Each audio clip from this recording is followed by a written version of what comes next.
जानेंगे और सबसे आखिर में 5 सबसे इंपॉर्टेंट की पॉइंट्स को समझेंगे।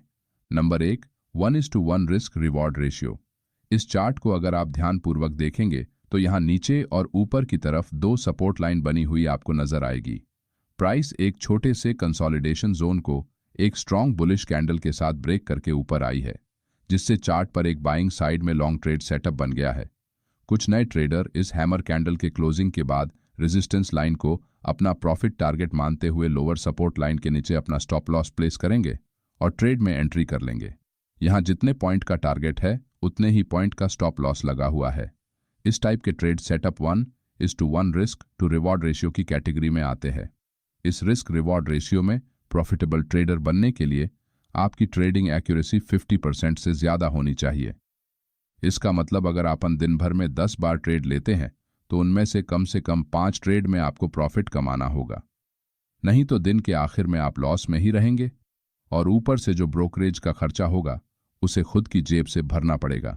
अगर आप बैंक निफ्टी और निफ्टी 50 ऑप्शंस में ट्रेडिंग करते हैं तो 1:1 रिस्क रिवॉर्ड में ट्रेड ना करें। इस सेटअप में सबसे ज्यादा ब्रोकरेज लगता है क्योंकि आप छोटे छोटे ट्रेड दिन में कई बार लेते हैं, जिससे और ज्यादा नुकसान होता है। इस सेटअप से आप ओवर ट्रेडिंग का शिकार बनते हैं, जिससे आपकी ट्रेडिंग साइकोलॉजी पर बहुत बुरा इफेक्ट होता है। अगर आप एक एक्सपीरियंस ट्रेडर बन चुके हैं तो ही इसमें ट्रेड करें। किसी भी ट्रेडिंग फॉर्मेट में 1:1 रेशियो को सबसे खराब रिस्क टू रिवॉर्ड रेशियो कहा जाता है। तो चलिए अब 1:2 रिस्क रिवॉर्ड रेशियो के बारे में जानते हैं। इस चार्ट में प्राइस एक छोटे कंसोलिडेशन एरिया को ब्रेक करके एक नया स्विंग हाई बनाते हुए वापस उसी जोन के पास आकर एक बुलिश इंगल्फिंग कैंडलस्टिक पैटर्न बनाती है, जिससे यहां एक स्ट्रॉन्ग रिवर्सल सेटअप बनता है, जहां आप पिछले स्विंग हाई को टारगेट मानते हुए लोअर सपोर्ट लाइन पर अपना स्टॉप लॉस लगाकर लॉन्ग ट्रेड में एंट्री कर सकते हैं। यहां जितने पॉइंट का स्टॉप लॉस लगा हुआ है उससे डबल पॉइंट का टारगेट सेट किया है, जिससे ये एक 1:2 का रिस्क रिवॉर्ड सेटअप बनता है। इस सेटअप में एक प्रॉफिटेबल ट्रेडर बनने के लिए आपकी ट्रेडिंग एक्यूरेसी कम से कम 33% के आसपास होनी चाहिए।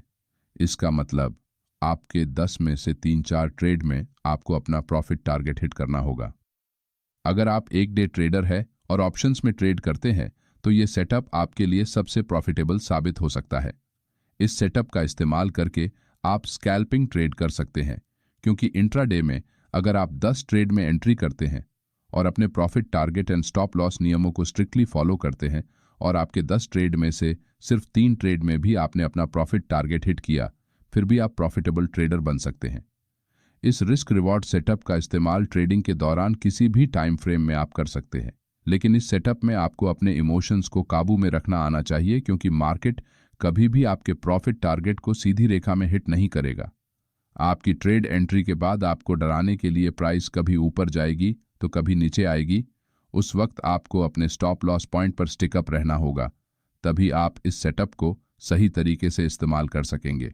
चलिए अब 1:3 रिस्क रिवॉर्ड रेशियो के बारे में जानते हैं। इंट्राडे ट्रेडिंग करते समय इस प्रकार के रिस्क रिवॉर्ड रेशियो वाले ट्रेड बहुत ही कम संख्या में मिलते हैं। जब मार्केट ट्रेंडिंग होता है तभी आप 1:3 रिस्क रिवॉर्ड का ट्रेड सक्सेसफुली कर सकेंगे, क्योंकि इस सेटअप में स्टॉप लॉस के मुकाबले प्रॉफिट टारगेट 3 गुना बड़े होते हैं। अगर आपकी ट्रेडिंग एक्यूरेसी सिर्फ 25% है तब भी आप प्रॉफिट बना सकेंगे।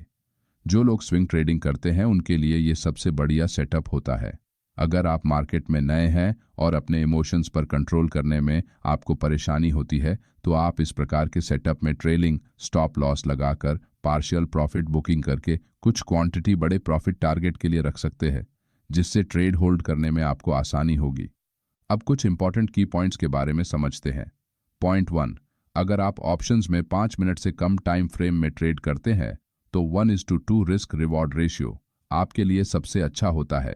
अगर चार्ट पर ऐसा सेटअप नहीं बना तो ट्रेड एंट्री नहीं करनी चाहिए।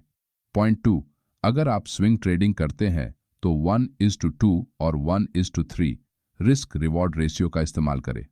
पॉइंट 3, किसी भी सेटअप में ट्रेड एंट्री करने से पहले आप इस ट्रेड में कितने पॉइंट का स्टॉप लॉस लगाने वाले हैं, इसके बारे में सबसे पहले विचार करें।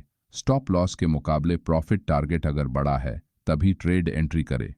पॉइंट 4, ट्रेड में एंट्री करते समय स्टॉप लॉस को मन में सोचने के बजाय हमेशा सिस्टम में लगाए और उसे स्ट्रिक्टली फॉलो करें। पॉइंट 5 एक ट्रेडिंग सेशन में ज़्यादा से ज़्यादा 3 से 4 बार ट्रेड करें।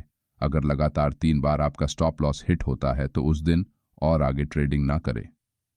अगर आपको हमारा ये वीडियो अच्छा लगा तो वीडियो को लाइक और चैनल को सब्सक्राइब करना ना भूलें।